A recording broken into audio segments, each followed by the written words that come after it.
En el cartel del evento estaban anunciados Aitana Castaño y Eduardo Abad, prologuista de la obra, y ni yo soy Eduardo Abad, ni Arantxa es Aitana Castaño. Cosas de estas del no directo que ocurrió ayer, tuvimos tiempo de solventarlo, pero a ambos les surgieron pues eso, compromisos ineludibles, circunstancias de la vida, y tuvimos que buscar una maravillosa alternativa como es la de Arantxa, que es una de las personas que ahora mismo más está trabajando el tema de la Revolución del 34.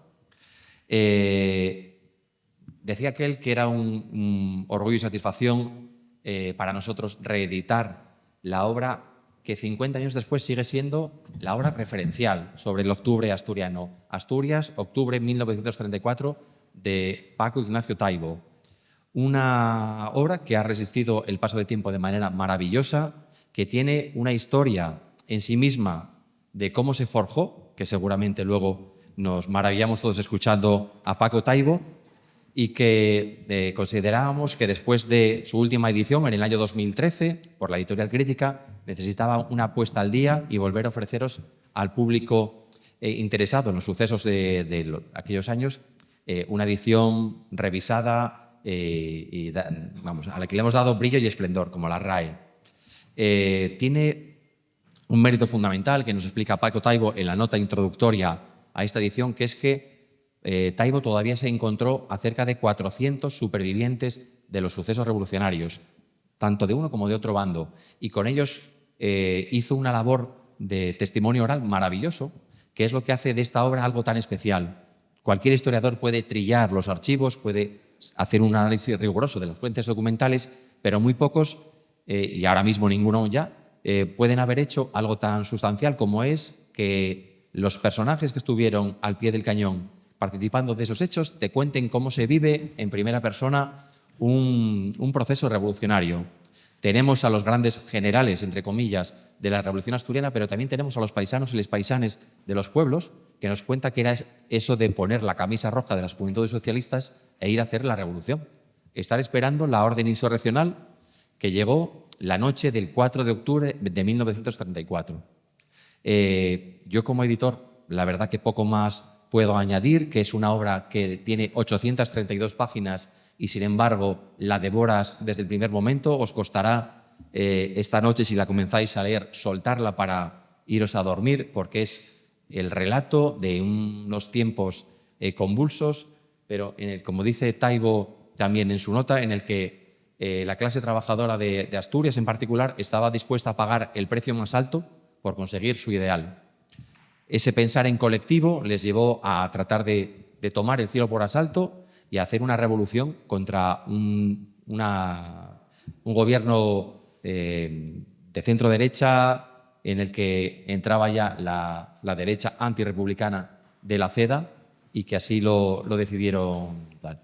Si os parece, damos paso a Arantxa Margolles, historiadora, divulgadora, periodista. Muchísimas gracias. Gracias. Buenas tardes. No sé si os pasa a vosotros, a mí es una cosa que me pasa con frecuencia, con varios episodios históricos, pero sobre todo con la Revolución, especialmente con la Revolución. Fijaos que ha pasado 90 años, han pasado 90 años ya desde esa Revolución y yo, por lo menos, igual que son muy raras, sigo con la sensación de que me han hurtado su relato, ¿no? De que se ha contado menos de lo que correspondería para 90 años de intervalo entre aquellos hechos y nosotros. Claro, tenemos que verlo con perspectiva. Ciertamente ha habido poco tiempo para narrar la Revolución. Se hizo pues, de 1934 a 1936 de forma prácticamente heroica por parte de los reporteros que se lanzaron a investigar lo que había ocurrido en Oviedo en aquellos 14 días. Y digo de forma prácticamente heroica porque eso, como veremos después, a alguno que a otro le costó la vida. Fueron unos intentos gigantescos, requirieron de gran valentía por parte de aquellos autores que poco a poco, en un goteo extraordinario, que también debería estudiarse dentro de la propia historia del periodismo, se fueron acercando a Oviedo para desmentir bulos y contar sobre todo la desproporcionada represión que siguió a los sucesos revolucionarios. Después de 1936, bueno, pues ahí todos sabemos, ¿no? Somos muy conscientes de lo que pasó. Fueron 40 años de silencio impuesto, a los que siguieron casi tantos otros de relatos construidos, que muchas veces es casi hasta más peligroso que el silencio, ¿no? De esas adaptaciones para sobrevivir de unos y otros, en las que la narrativa sobre la revolución, hombre, pues no siempre fue del todo cómoda, ¿no? Para esa adaptación a los nuevos tiempos. Fijaos que algunos, por teñirse de democracia, que era lo que estaba de moda en aquellos tiempos y desgraciadamente cada vez menos en estos, pues algunos renegaron de su pasado en aquella insurrección que se empezó a ver como poco más y poco menos que un golpe falto de democracia. Claro, con esta percepción que a lo largo, a base de contarla muchas veces, pues se nos ha incrustado en el imaginario popular de una forma que ya es difícil de borrar, con aquello incurrían en el más grave de los pecados para el que se aproxima a nuestro pasado, que es la equidistancia. El no saber ver, el no saberse poner en la piel de aquellos revolucionarios, de aquellas masas obreras que dentro de 2 días, hace 90 años, se echaron a la calle, ¿no? El no saber contemplar ese pasado en su totalidad. Fijaos, y aquí voy a llevarle un poco la contraria a Dani, va a ser mi particular venganza por haberme dejado liar en apenas una hora, ¿no? En apenas unas pocas horas. Voy a llevarte un poco la contraria, Dani, porque decías que mañana será la víspera del inicio de la revolución y efectivamente, según el relato canónico, es así, pero creo que, por lo menos dentro del relato que tenemos que hacer de la revolución, en la divulgación, es decir, en ese relato histórico, en esa narrativa histórica que se hace de forma general para que nos entiendan todos, tendríamos que fijar o empezar a hablar de la revolución mañana, el día 4 de octubre, no el sábado 5 de octubre en el que empezarán pues todo este chorreo de actos, ¿no? Más que necesarios para hablar del 90 aniversario de la revolución, porque lo que ocurrió el 4 de octubre se ha contado poco, o por lo menos se ha puesto poca solfa en relacionarlo con lo que sucede al día siguiente. Mañana, día 4 de octubre, hará 90 años de que Lerroux admitió la inclusión en su gobierno de 3 ministros de marcada tendencia fascista. Hay que decirlo así, hay que decirlo sin medias tintas, hay que decir las cosas claras. 3 ministros pertenecientes a un aglomerado de partidos, la CEDA, que promovía la creación de un Estado nuevo para llegar al cual la democracia no era un fin, sino un medio. Y esto no me lo estoy inventando yo. Esto no lo estoy diciendo yo porque lo reinterprete de las palabras del líder de la CEDA. Es que esto lo estaba diciendo el líder de la CEDA, Gil Robles, en la campaña electoral que le llevó a la victoria en las elecciones generales en 1933. Estas mismas frases, de forma literal, las repite con una multitud embriagada por toda una parafernalia fascista que estaba muy de moda en aquellos tiempos, gritándole jefe, jefe, jefe, al modo que en Italia le estaban gritando duce, duce, duce a Mussolini. Pues lo vino a contar también aquí, a Asturias, el 8 de septiembre de 1934, menos de un mes antes del estallido de la Revolución.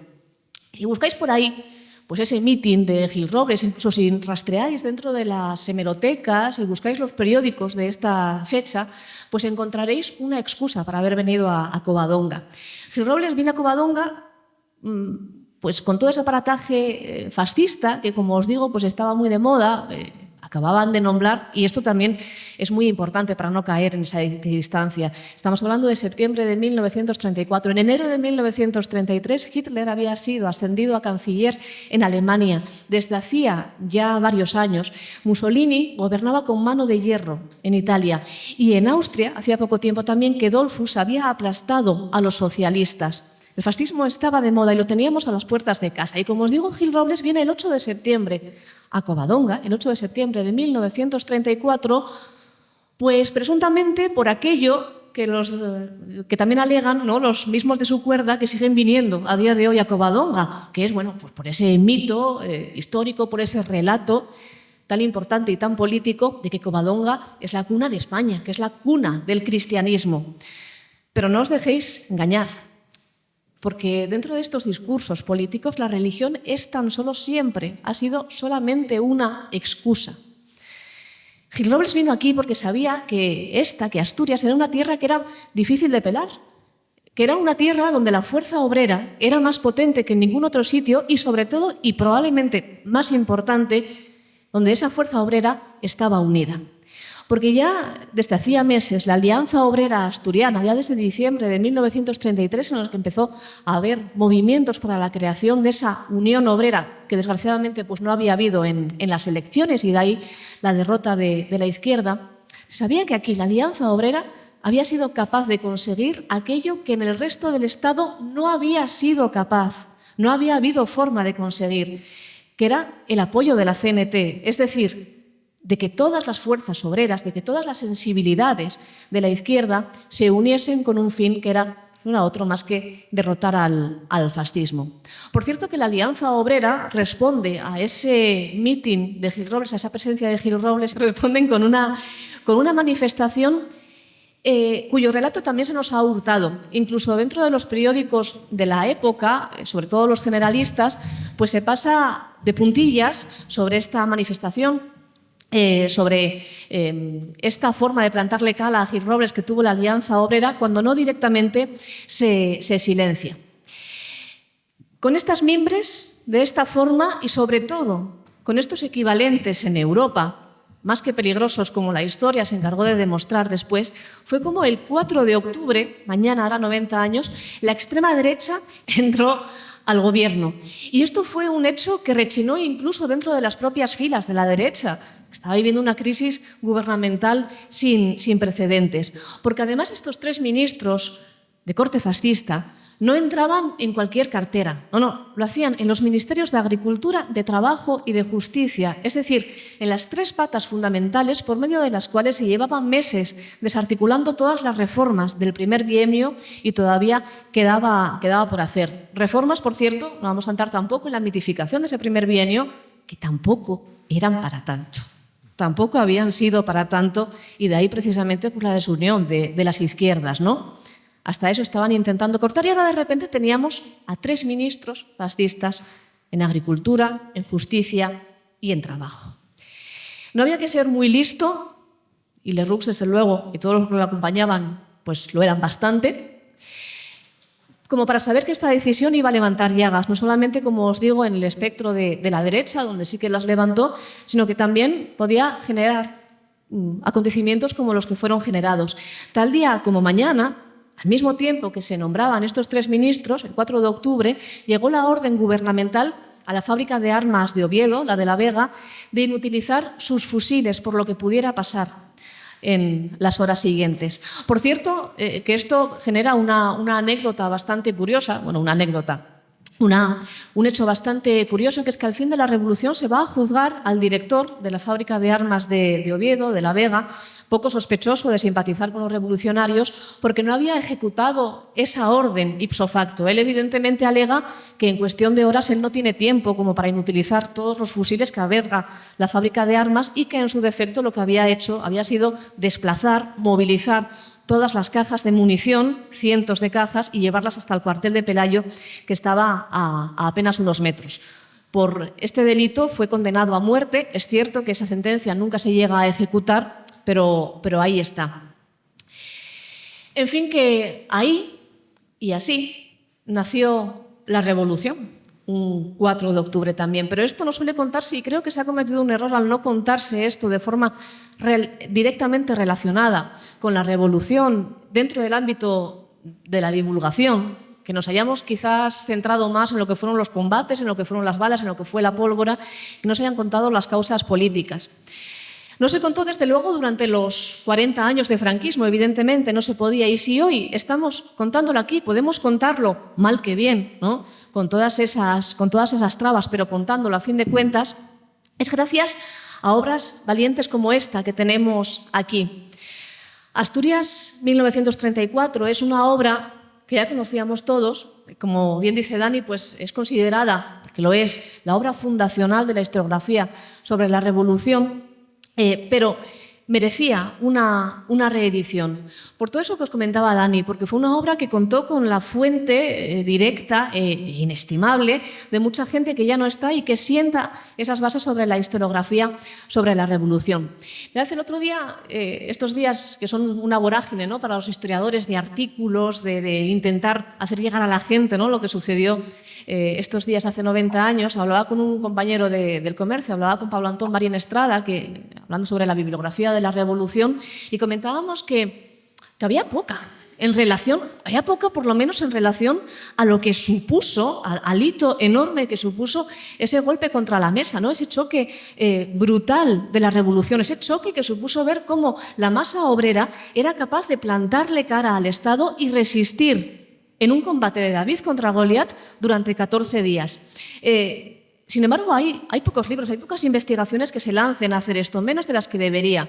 Yo siempre pongo una analogía que igual es un poco complicada, ¿no? Pero bueno, yo creo que se va a entender que es un poco lo que pasa con el cine y con Venecia. Si os fijáis, si os dais cuenta, ¿no?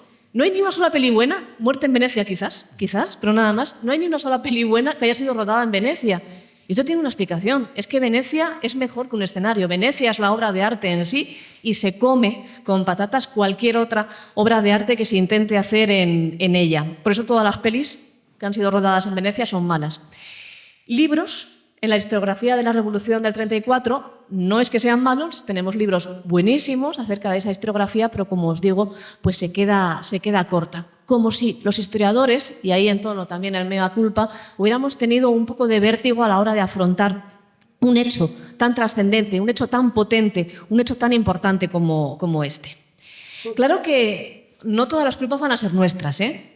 No todas las culpas. Es verdad que quizás no nos hayamos puesto como deberíamos a historiar la Revolución del 34, pero es que hay veces que el relato también se nos usurpa o se nos hace un poco complicado de contar, sobre todo en el ámbito de la divulgación. Ahí tenéis, por ejemplo, el Ayuntamiento de Oviedo, con algo que va a ocurrir este fin de semana.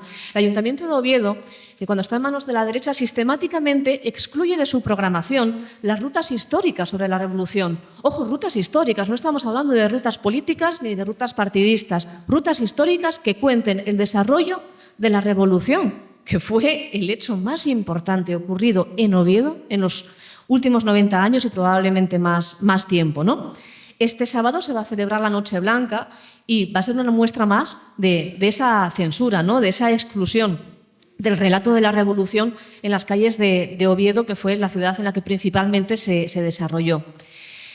Hace unas semanas, hace unos meses, claro, me preguntaban si la Revolución se había mitificado. Yo creía que había surgido un mito, quizás, dentro de la izquierda sobre la Revolución. Y la respuesta es evidente, aunque no nos guste saberlo, ¿no? Claro que se ha mitificado. Claro, no nos gusta entonar el mea culpa y decir, pues sí, hemos mitificado la Revolución, pero desde luego que se ha hecho. Lo que pasa es que esto no tiene por qué tener siempre un tinte negativo. A ver, es que lo primero de todo, los mitos son necesarios para la construcción de una identidad. Era absolutamente inevitable que se generase un mito en torno a la Revolución. Intentar evitarlo hubiera sido poner puertas al campo y no hubiéramos conseguido nada. Pero además es que tiene una dimensión historiográfica, histórica. Pues claro que se ha generado mito. Se ha generado mito precisamente porque nos han hurtado el relato, ¿no? Porque nos ha faltado ese relato y lo hemos intentado transformar por medio del mito. Hemos intentado tenerlo por medio del mito. El caso más emblemático, por lo menos para mí, ¿no?, es el de Aída de la Fuente. A 90 años de aquel 13 de octubre de 1934, del asesinato de Aída de la Fuente, es difícil pensar cómo puede ser que aún haya tantas sombras sobre la muerte del que es el máximo icono de la represión contrarrevolucionaria, porque si os fijáis, si rascáis un poco sobre la imagen y la narración que tenemos sobre Aída de la Fuente, tenemos muy poquitín. La causa primera está clara, la sabemos todos, y me refería a ella antes, ¿no? Fue el asesinato de Luis de Sirval por parte del teniente legionario Iván Ivanov, que se salta con ello, con esa ejecución, con ese arresto, ese encarcelamiento y esa ejecución del periodista valenciano que había venido a ver lo que estaba pasando por Oviedo en los días siguientes a la Revolución. Se saltó a la torera, con ello las pautas del pacto de rendición que había sido firmado unos días atrás por Belarmino Tomás y por López Ochoa. Y lo matan porque él sabe la verdad sobre lo que le había ocurrido a aquella muchacha, que sí que se ha mitificado, claro. Bueno, pues aquella muchacha hoy sabemos que no era tan niña, ¿no?, como nos dicen las canciones, como nos dicen los poemas. Hoy sabemos que ese relato sobre su fiereza, esa Aida que responde con una barra de hierro, ¿no?, a los legionarios y que intenta asesinarlos con esa barra de hierro y por eso es fusilada, sabemos que ese relato procede de uno de los ejecutores o de uno de los que en los primeros días después de la Revolución habla con una revista generalista, una revista gráfica, y dice que él mató a Aida de la Fuente porque temía por su vida. Claro que también os digo una cosa, que a ver quién llega guapa, que con unos legionarios enfrente apuntándote y teniendo una barra de hierro al lado, pues no intenta defenderse como buenamente puede. Esto no es que seas muy fiera, sino que tienes un poco de sentido común, ¿no? Este mito de Aida de la Fuente lo han intentado silenciar sistemáticamente desde entonces. El caso más ignominioso de este silenciamiento no se conoce mucho, pero está en los periódicos, concretamente en los periódicos de a partir del 17 de enero de 1935, los periódicos de corte reaccionaria, los periódicos de derechas, que empiezan a publicar una serie de lo que hoy llamaríamos fake news, que tienen a Aida de la Fuente como una de sus protagonistas. En este momento, los periódicos empiezan a decirnos que en el extrarradio de Oviedo ha sido encontrada una fosa común que contiene los cadáveres de 3 muchachas y que se sabe que estas muchachas han sido violadas y ejecutadas posteriormente por un grupo, como no, de revolucionarios. Este es un caso bastante oscuro, claro. Empieza como un caso oscuro y termina, y sigue siendo un caso oscuro porque lo cierto es que esto nunca pasó, ni existía esa fosa, y además es que las 3 mujeres a las que se referían las noticias estaban vivas las 3, una en Oviedo, otra en Madrid, donde se había ido a servir, y la otra, bueno, la otra no estaba viva, pero era, decían los medios, la hija del pintor comunista La Fuente. Los mismos medios que unos meses atrás habían publicado el relato de un legionario explicando cómo la había matado, ¿no?, dentro del contexto contrarrevolucionario.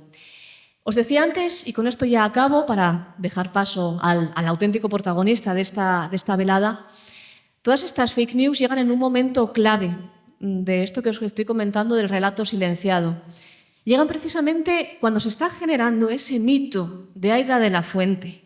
Y se está generando ese mito de forma muy necesaria, porque es un mito que se empieza a formar y a usar como y para eso que tuvimos en Asturias y en muy pocos sitios en el resto del Estado tuvieron. Eso tan peligroso para el poder como es la unión de las diferentes sensibilidades obreras que propiciaron que hace 90 años Asturias, como dice la canción, el poema y la canción, sola mitad de la tierra, fuera un poquitín más Viena que Berlín, que le plantase cara, aunque fuera derrotada, al fascismo, más que haberlo dejado pasar.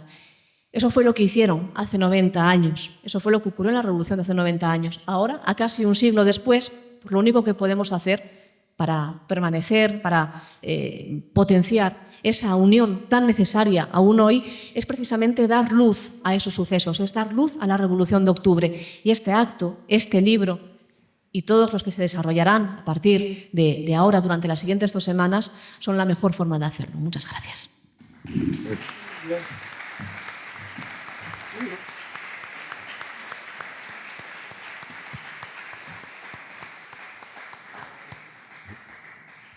Muchísimas gracias, Arantxa, por tu interesantísimo y necesario análisis, una capacidad de síntesis asombrosa, la verdad. Aprendiendo muchísimo aquí a tu lado. Si os parece, damos voz transoceánica a Paco Taibo, que espero que nos esté escuchando. Perfectamente. Toda historia es personal y cualquier intento de ignorarlo, ocultarlo, en mi caso no funciona. Yo crecí en una casa como adolescente, en la casa familiar, donde la conversación continua de la sobremesa era un tema político, cultural, literario, etc. Pero había un elemento recurrente que iba y venía en la conversación de sobremesa. Y curiosamente, para mí, que tenía en aquellos momentos 15, 14 años, no era la guerra civil. Siendo una familia de exilados en México, el tema no era la guerra civil. El tema era el 34, que era el mito familiar. De alguna manera, además, mi familia había estado involucrada intensamente en el movimiento revolucionario del 34. Por el lado materno, mis tíos abuelos habían participado y participaron activamente en la lucha en Gijón, todos ellos sindicalistas. Por el lado materno, mi abuela recordaba cada vez que en estas charlas se abría un hueco para que ella diera también su versión, aquella vez en que llevó de la mano a mi madre para oír el mitin de la Pasionaria, que es prólogo a la amnistía del 36. Mi padre recordaba falsamente la entrada de los mineros por Oviedo desde una ventana y aseguraba una y otra vez que había un minero negro. Tuve que pasar días tratando de estudiar para saber si el minero negro alguna vez existió, cosa que no era cierta. No había tal minero negro. Había un minero repleto de tizne, de dinamita, que parecía negro, pero mi padre nos decía que no era negro. Mi abuelo, miembro del sindicato de oficina y banca, dirigente del sindicato de oficina y banca de la UGT, recordaba su intervención directa en el movimiento. Mi tío abuelo Ignacio había sido el jefe de redacción de Avance y era una fuente fundamental porque fue el primer periodista en contar la Revolución de Octubre desde el punto de vista de los revolucionarios, a través de la serie de artículos que fue escribiendo en el exilio, sobre todo en Bélgica y en Francia, que se publicaron en el 36. Mi otro abuelo no fue nunca testigo. Cuando yo crecí había desaparecido, pero se contaba orgullosamente en la familia que las primeras pistolas Star que venían de Eibar las había contrabandeado mi tío abuelo, que era contrabandista, oficio noble por demás que mi madre prosiguió a lo largo de su juventud y su etapa adulta. Y que esas pistolas fueron encontradas en un rastreo de la Guardia Civil en su casa, porque las tenía escondidas en el rollo donde se ocultan las persianas cuando se guardan. Y por lo tanto fue torturado en el 33-34, a fines del 33, principios del 34. Y el mito decía que eran pistolas inglesas, lo cual no es cierto. Eran pistolas vascas que venían de la fábrica de Eibar, entregadas despiezadas y remontadas por los trabajadores vascos.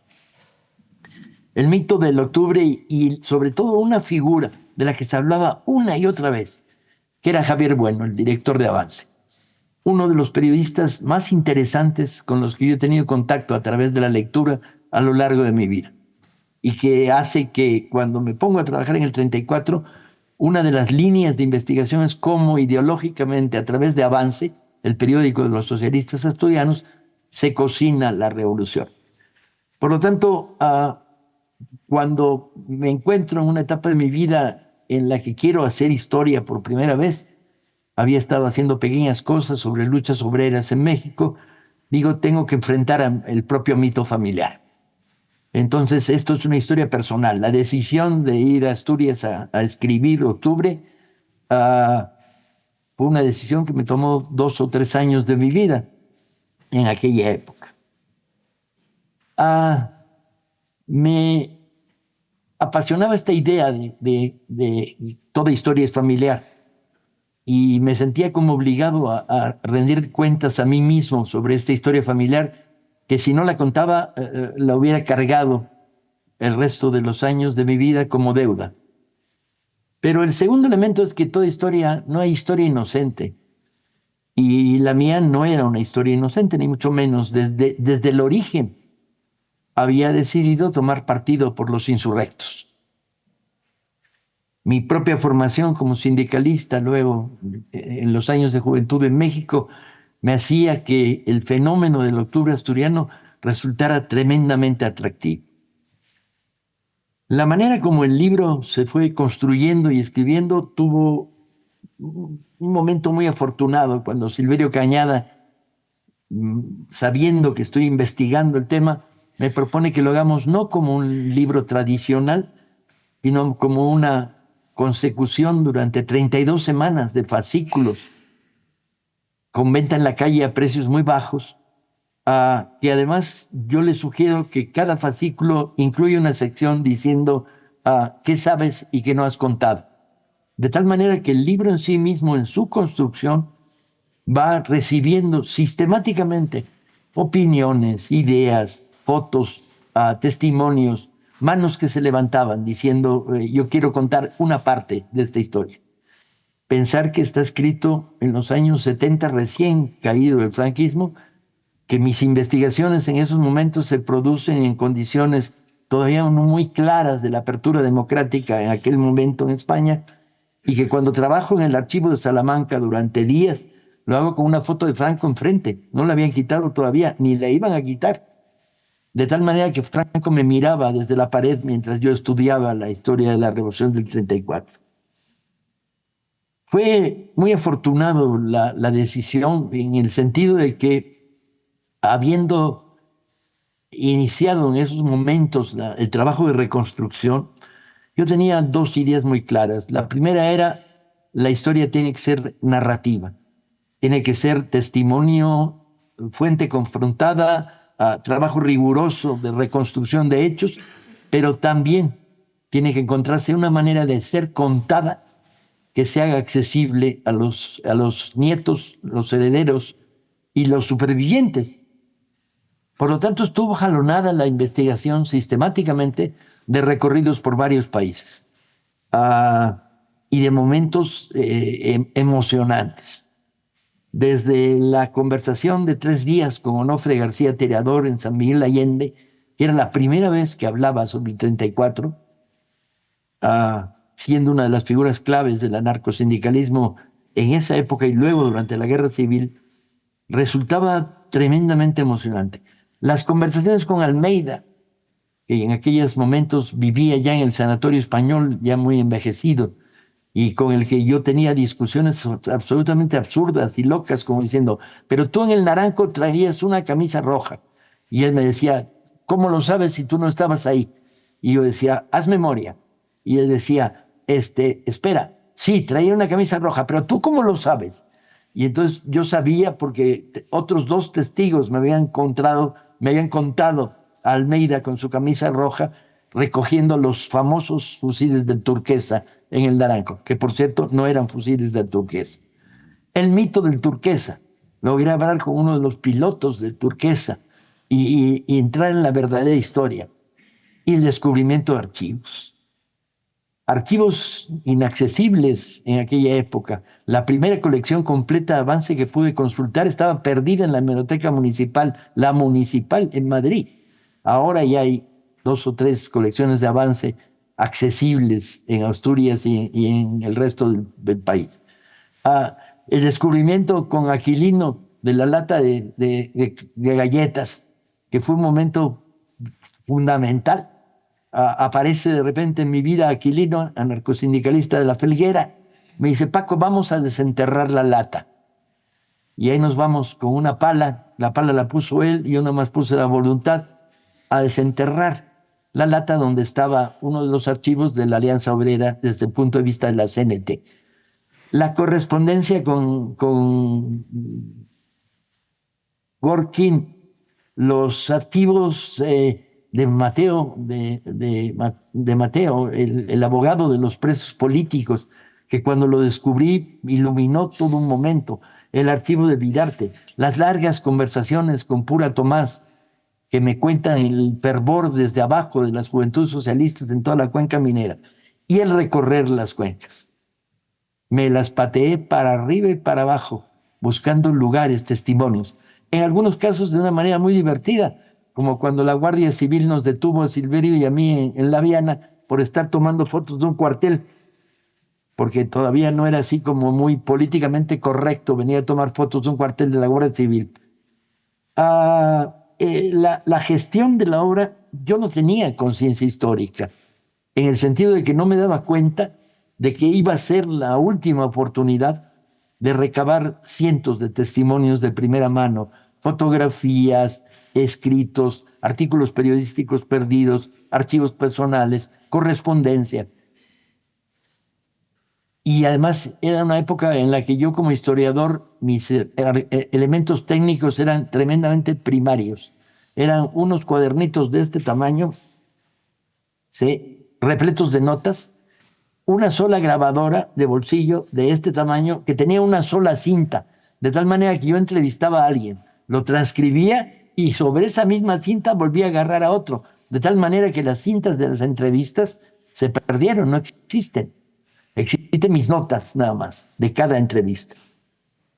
Este fenómeno de ir recuperando la historia desde abajo, para mí se volvió un problema apasionante, a todas luces apasionante. Estabas tocando suelo, estabas tocando tierra, estabas tocando historia, y la estabas tocando desde el punto de vista de los actores del 34.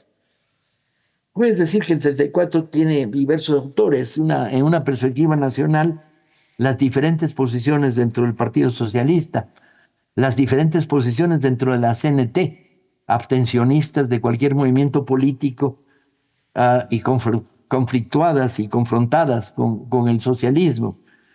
La incipiente presencia de comunistas y comunistas de origen y formación más cercana al trotskismo que al stalinismo, que fueron arribando al Frente Único. Y entonces las preguntas eran como muy obvias, ¿no? ¿Por qué la Alianza Obrera prospera en España y no en el resto prospera en Asturias y no en el resto de España? ¿Por qué son capaces en Asturias de crear la infraestructura para una revolución armada? Que no es palabras menores. ¿Cómo se construye la unidad y la unanimidad de participación? Dense cuenta los que hoy nos oyen que hubo decenas de miles de trabajadores asturianos en armas, de manera directa. La casi totalidad de los trabajadores de las minas, las empresas vidrieras, los trabajadores de la metalurgia, los trabajadores de prácticamente no hay sector de la incipiente infraestructura asturiana industrial que no haya estado militando, y cómo se construye a lo largo de los meses previos. Por tanto, una buena parte de la investigación y por lo tanto de la narración tenía que hablar del fenómeno avance, tenía que hablar del fenómeno de la consecución de las armas y de las variaciones políticas. ¿Por qué Prieto, un socialista del centro del espectro socialista español en aquella época, toma en sus manos la idea de que la revolución no solo es posible, sino que es necesaria? Mientras que facciones más a la izquierda que él, en Madrid, por ejemplo, tienen una mirada sospechosa respecto a la lucha armada y piensan más bien en la huelga general como respuesta a la entrada de los ministros de la sede al gobierno. Porque en el fondo lo que está ahí, en el fondo, no es un problema político que tiene que ver con la incorporación de ministros filofascistas al gobierno. Lo que está en el fondo es la clara percepción, construida a lo largo de un año entero por la dinámica entre la Alianza Obrera y Avance y las bases sociales, socialistas y anarcosindicalistas. Lo que está en el fondo es la clara percepción de que el fascismo está tocando la puerta. Quizá todavía más influyente en la mentalidad, según pude ir descubriendo lentamente, de los obreros asturianos, que la Italia fascista de Mussolini o la Alemania de Hitler, está el golpe de Dollfuss en Austria, la destrucción a tiros de los multifamiliares obreros de Viena, y que el fascismo a la puerta de la esquina hay una manera de pararlo, ¿sí?, que no es una manera política en términos de transiciones políticas como contra el gobierno conservador que dirige Leroux, sino la salida es la revolución. Y la revolución está ahí.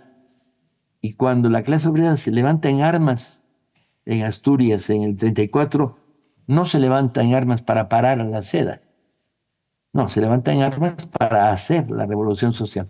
Y su instrumento es un instrumento militar construido a lo largo de años, un instrumento político, que es la Alianza Obrera, y un instrumento ideológico, que es la existencia de Avance. Me preocupó mucho ver la repercusión, y fui siguiéndola en minucia, de los artículos del día a día de Avance, las actitudes de Javier Bueno, que va a la cárcel 3 veces en el año 34, las historias de Boca de Mina que te contaban que el día en que no se repartía Avance en la mina, los mineros no entraban a trabajar. Hasta ese nivel había una imbricación entre el periódico y la conciencia global social. Así como partí de la idea de que toda historia es personal, volví a partir de la idea de que no hay historia inocente. Yo no pretendía hacer una historia objetiva. La objetividad es algo que no forma parte de mi catálogo vital desde que tengo 8 años. La mía es una historia clasista, y proletarista, y obrerista, y antifascista, y vinculada a mi propia memoria sobre el 34 y lo que pretendía que fuera una memoria colectiva. Cuando Dani me propone que volvamos a editar el libro, mi respuesta de inmediato es sí, por una razón, porque en el ambiente light y democrático conservador que prolifera en España, la Revolución de 34 es el enemigo que demuestra la razón que tuvieron los militares para levantarse en el 36. Quizá estas nuevas visiones, que en el libro no exploré tanto como lo hubiera hecho si lo hubiera escrito en nuestros días, pero si lo hubiera escrito en nuestros días, no hubiera sido una especie de canción de gesta proletaria, como lo es. Yo no tengo ninguna duda de que eso es. Y que hay una componente mitificadora, desde luego que la hay. Tienes razón cuando dices eso. Podemos vivir sin Volkswagen, pero no podemos vivir sin mitos, compañeros. Entonces hay estas intenciones detrás de un libro duramente parcial y claramente parcial.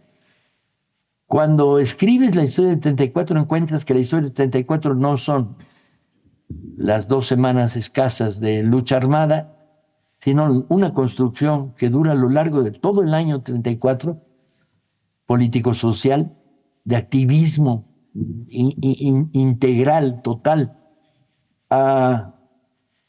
y los fenómenos de la represión. La represión contra el movimiento del 34 es terrible, no en torno a los encarcelamientos y a los juicios incluso, donde encontrarás a González Peña diciendo cosas maravillosas como uno es fiel a 2 cosas, a sus ideas y a sus amigos, y sí, soy responsable, ¿sí? Sino la represión basada sobre la base de la tortura, tratando de darle una lección al proletariado que se atrevió a ponerse en armas. Y la represión es terrible, tremenda.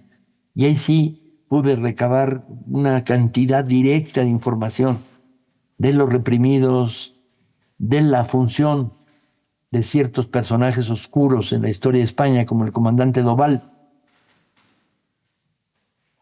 y de la intervención posterior de la Guardia Civil en la persecución por las montes, buscando a los huidos y a los fugados, y el posterior exilio. Tuve que detenerme cuando me acercaba a la guerra civil. El libro debe terminar, si mi memoria no me traiciona, cosa que es muy frecuente en estos últimos años, el libro debe terminar con las elecciones del Frente Popular, y no más que eso, porque esa es otra historia. Yo quería concentrar todos los saberes y las posibilidades y la estructura narrativa en la historia del 34. Al paso de los años, pues, resultaba, cuando Dani me lo propuso, la reedición, interesante ir a la brega contra el pensamiento conservador, que todavía tiene miedo de la revolución del 34 y que cualquier oportunidad es buena para privar de memoria colectiva o de memoria histórica a una sociedad. Pero al mismo tiempo porque quizá era la manera de rendir un segundo homenaje, que es a todos los que colaboraron para que esta historia se escribiera.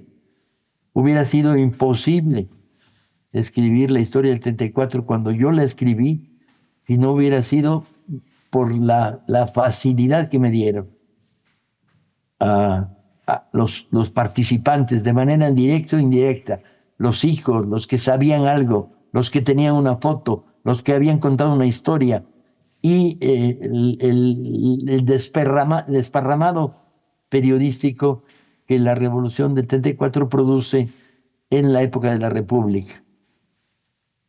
Para mí era mi gran primer trabajo como historiador. Luego seguirían otras hazañas para mí en lo personal de un nivel grande de profundidad y de tiempo de investigación en biografías como la de El Che o la biografía de Pancho Villa, o un trabajo monumental en la reconstrucción del liberalismo armado en México en guerra contra el imperio de Maximiliano y contra la intervención francesa. Pero aprendí a hacer historia haciendo historia, de la única manera.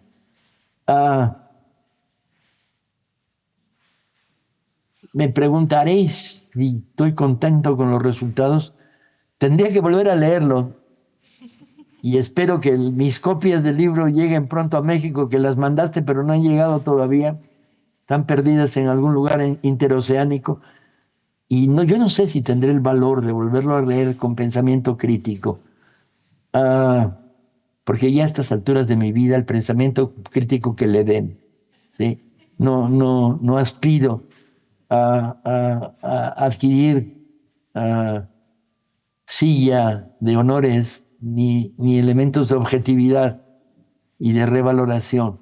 Creo que el libro tiene el valor que tiene por dos cosas: la profundidad de la investigación y la búsqueda de una narrativa que lo hiciera un libro accesible a cualquier estudiante de enseñanza media inteligente o a cualquiera de los viejos que todavía, lamentablemente, prácticamente todos los testigos que formaron parte de la base documental con la que hago el libro han desaparecido. Traté de pensar si quedaba alguno para mandarle un ejemplar y no encontré en mi memoria ninguno. Lo cual es medio terrible, ¿no? Caminas hacia el futuro sobre hombros de gigantes, pero gigantes inexistentes. En ese sentido, queda la memoria, que sí es un fenómeno colectivo. Y pausa para fumar.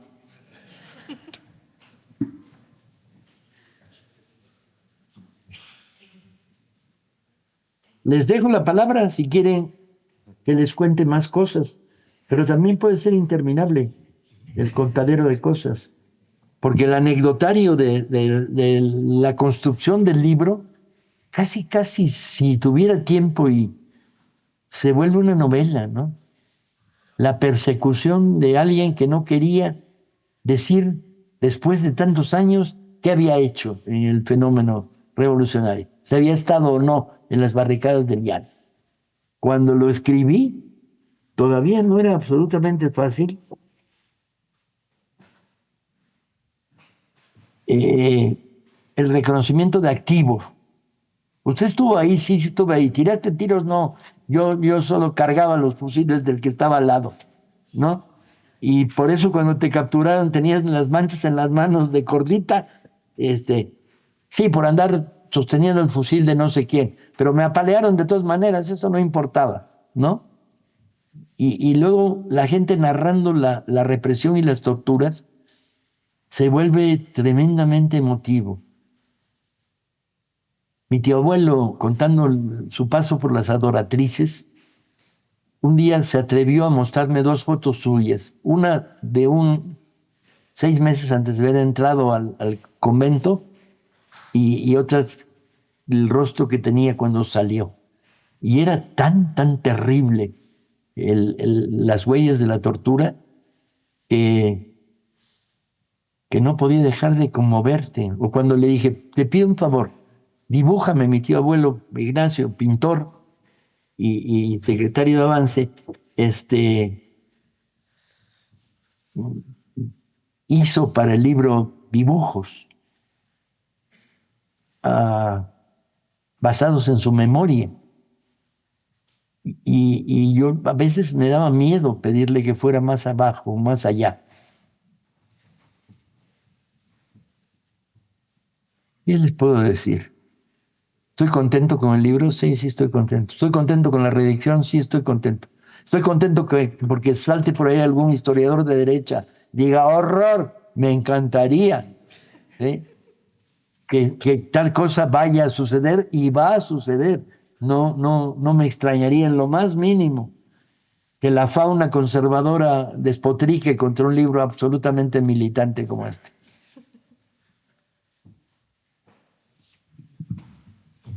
Si te parece, Paco, hoy el tiempo de la firma de ejemplares del autor lo tenemos un poco... Bueno.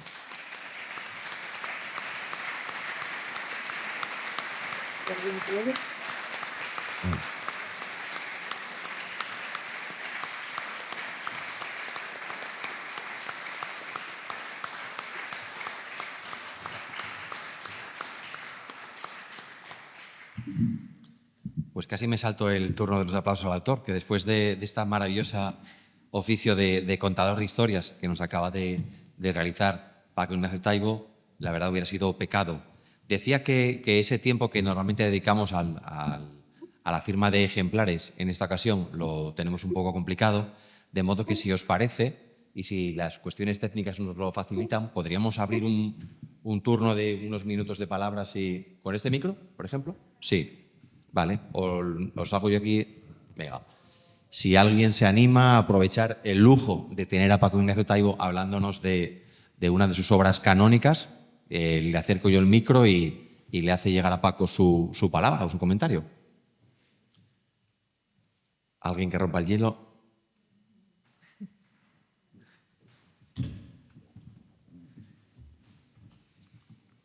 ¿Le quieres levantar?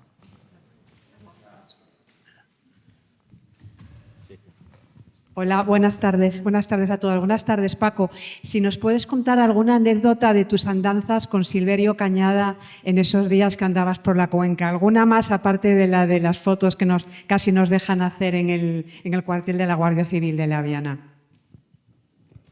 Sí, hay muchas.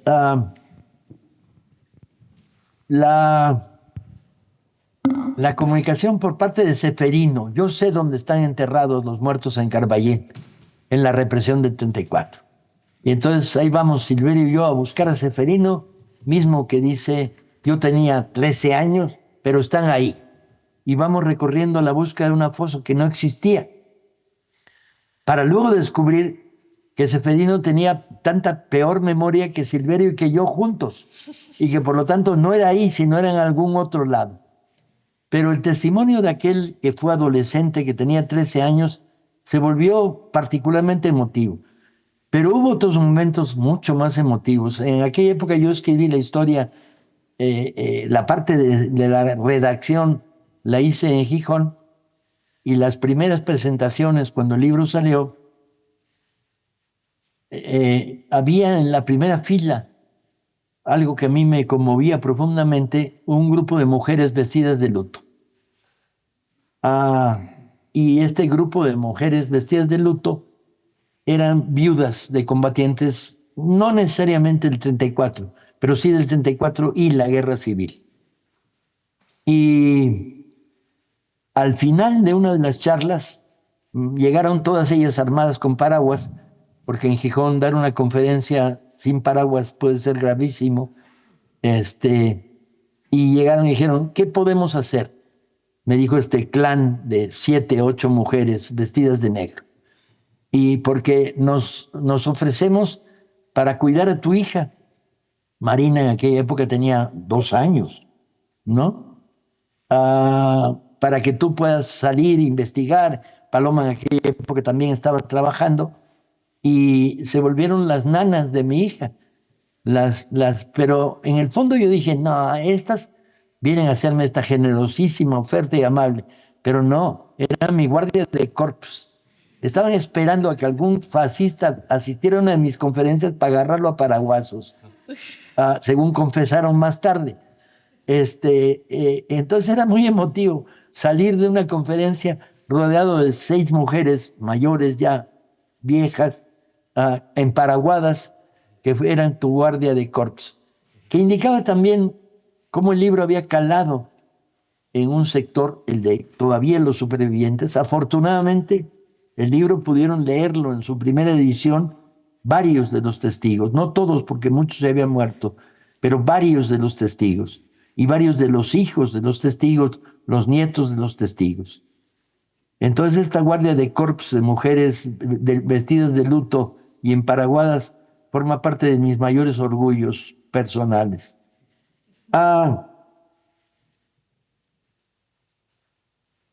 Hubo más, porque Silverio era un editor proactivo, no era un editor pasivo, y entonces seguía apasionadamente la publicación semanal de los fascículos.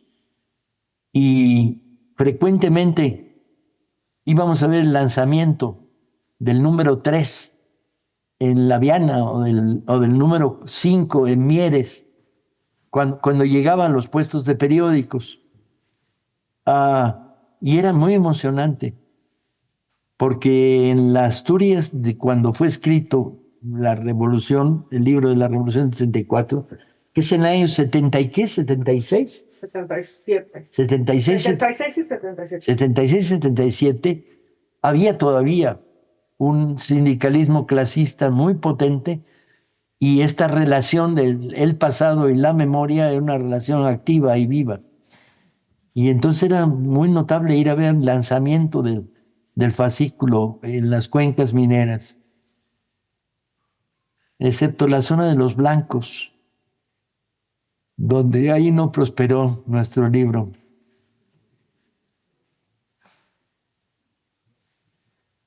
¿Alguien?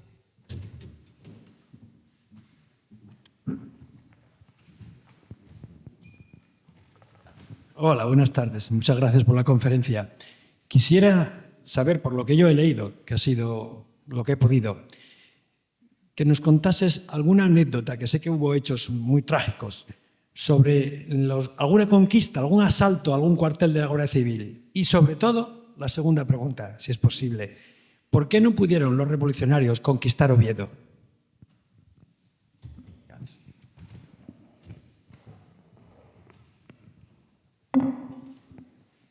Yo creo que el plan insurreccional, tal como estaba diseñado en el 34, respondiendo a la segunda pregunta, consideraba Oviedo un punto menor, porque esperaba que la insurrección se produjera en Cataluña y en Madrid. Y cuando empiezan a llegar las primeras noticias del triunfo de la revolución, pues poco más que el apoyo definido. La huelga general sí en algunos lugares, pero la mayoría es abstención.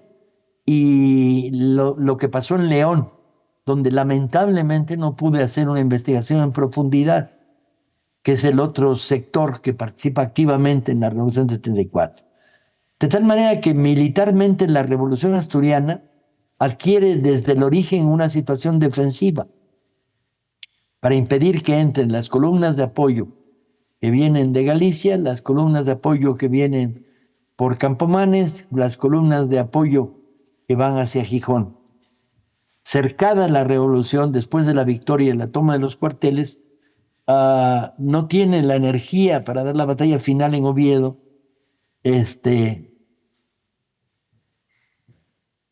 donde la posición defensista se establece en términos de hagámonos fuertes en los cuarteles y esperemos la llegada de los refuerzos que vienen de toda España.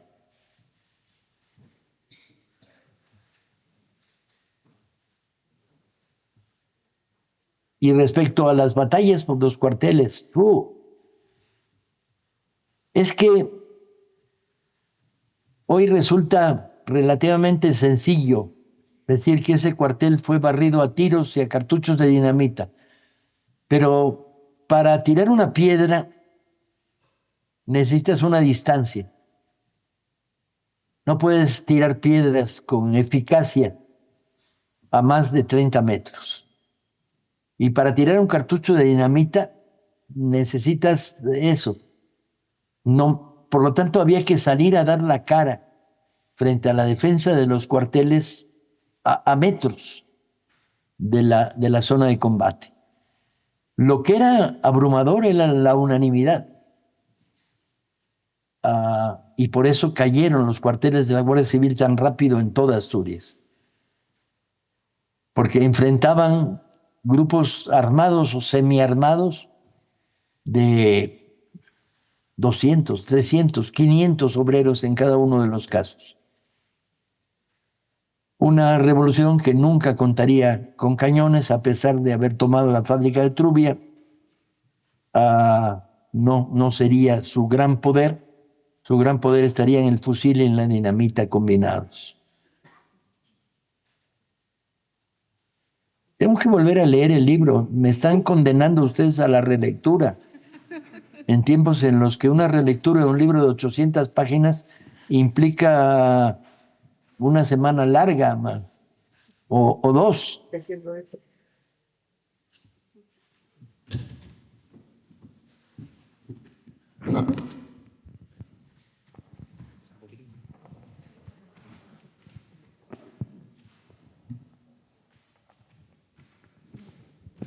Yo no tengo libro ni lo leí. Lo compraré dentro de unos días. ¿Habló alguna vez con alguno de los marineros de los 3 barcos de Cimavilla que fueron al Turquesa? La leyenda dice que si salieron de Lastres o de Avilés. No. Los 3 barcos que fueron al Turquesa salieron de Cimavilla. El de Avilés tenía avería, nunca llegó, y el de Lastres se perdió por el camino. Y otra pregunta. ¿Habló con familiares de José María Martín? Sí. Me alegro. Desde luego. Pues por ese motivo compraré el libro. Desde luego que hablé con el hijo de José María Martínez. Y además hubo situaciones muy interesantes, que es, encontramos una parte de los escritos de José María Martínez que los había tenido en su mano Avelino González Intrealgo. Respecto a los barcos que se acercaron al Turquesa, me basé en las descripciones del piloto, que era el que tenía, Genaro, que era el que tenía una trayectoria más clara. Pero el mito de las armas del Turquesa es un mito. Apenas si hubo armas del Turquesa en la Revolución de Octubre. Las armas habían sido, las armas con las que se inician los asaltos a los cuarteles, según todos los testimonios, habían sido obtenidas por robo de los trabajadores de la fábrica de La Vega o por contrabando. Y sacadas despiezadas fueron remontadas. Hubo talleres en todas las cuencas mineras asturianas que remontaban, rearmaban los fusiles despiezados. El Turquesa era un fantasma maravilloso, porque la historia del Turquesa es divina, la de cómo se organiza, dónde sale el barco, a dónde tenía que llegar, etc. Pero las armas del Turquesa, tengo profundas dudas en que hayan llegado a manos para el 4 de octubre.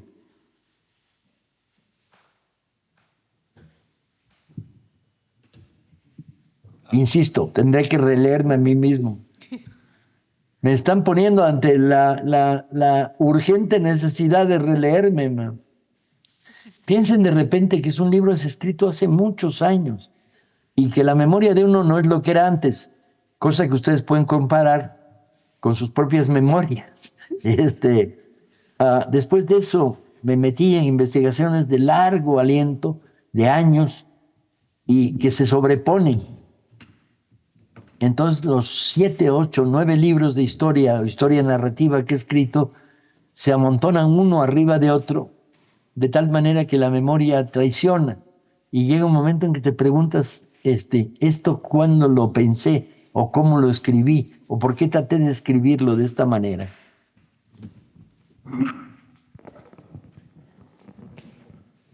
Muy buenas.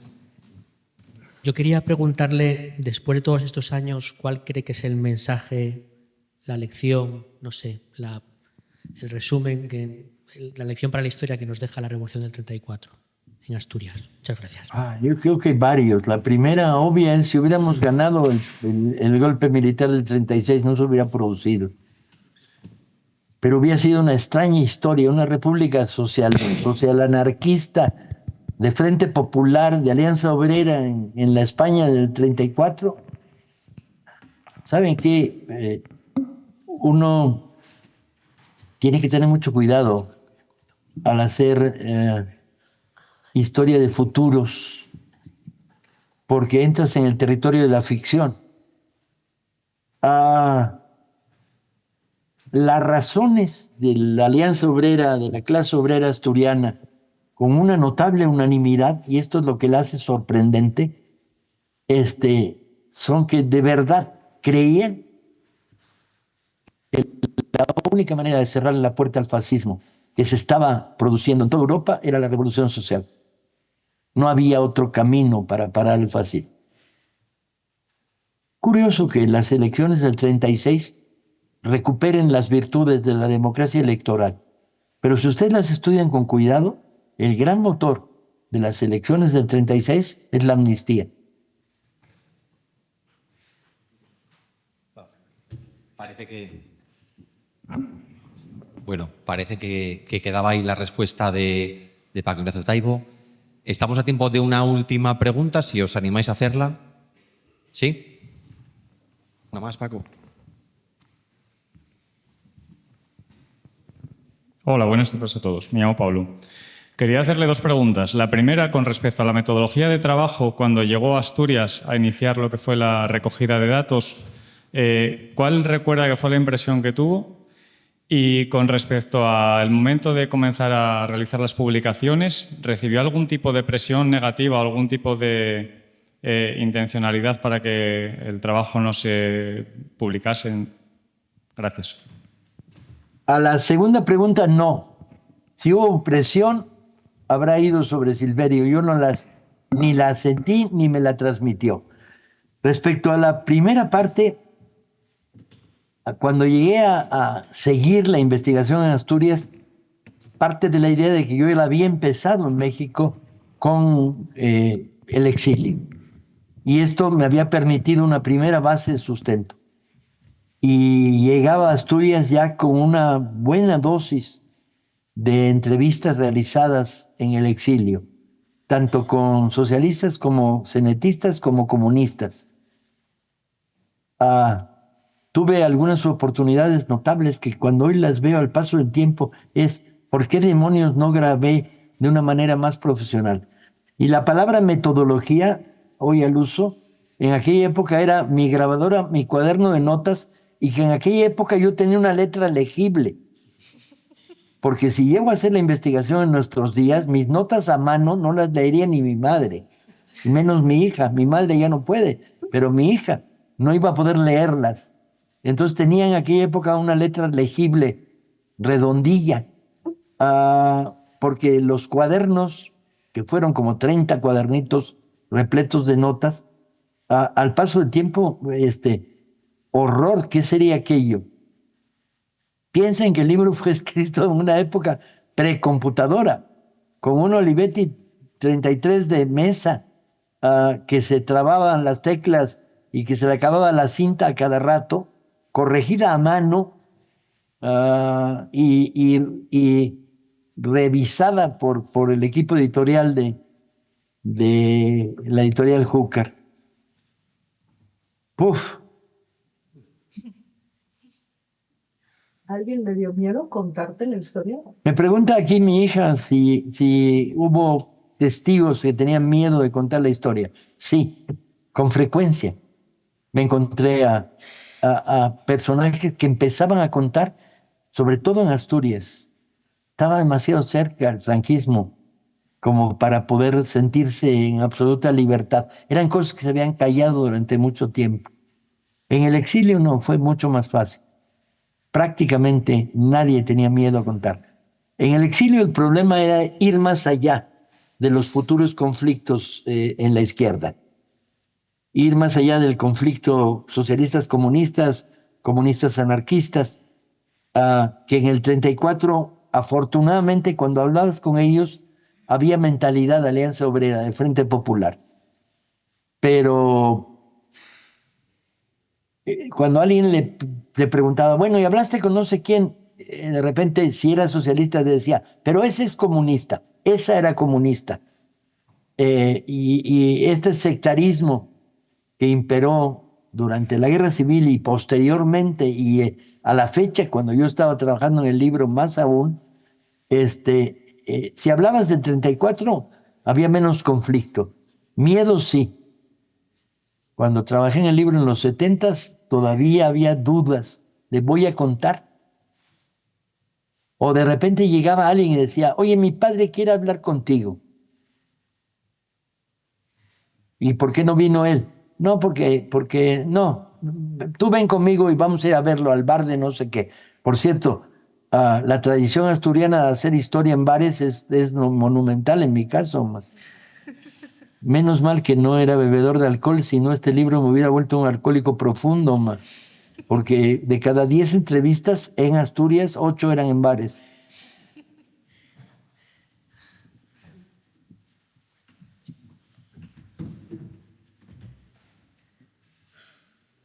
Bueno, pues con esta segunda pausa para el tabaco, me parece que podemos dar por concluido espero que os haya parecido tan interesante como a mí. Siempre es un gustazo escuchar a Paco Ignacio Taibo hablar, si lo hace como acabamos de hacer esta tarde, sobre una de sus obras más significativas, que es Asturias, octubre de 1934, y yo creo que más, que es lo mejor que te puede pasar en esta vida, junto que el recuerdo de tus padres leyéndote cuentos en la cama.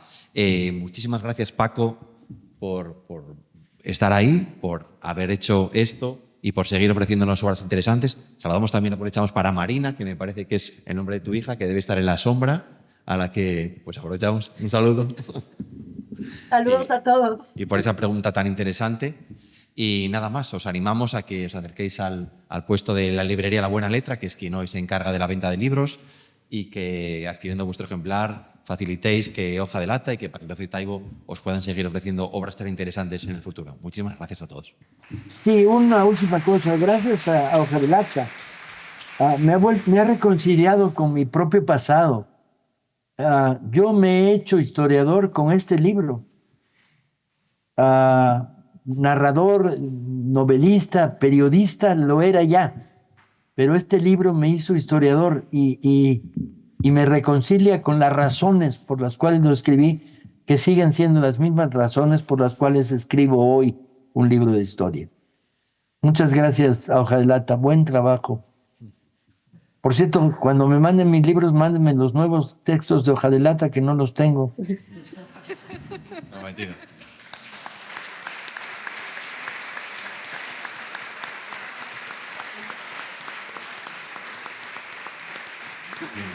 Pues no te mando la pantalla, que está aquí.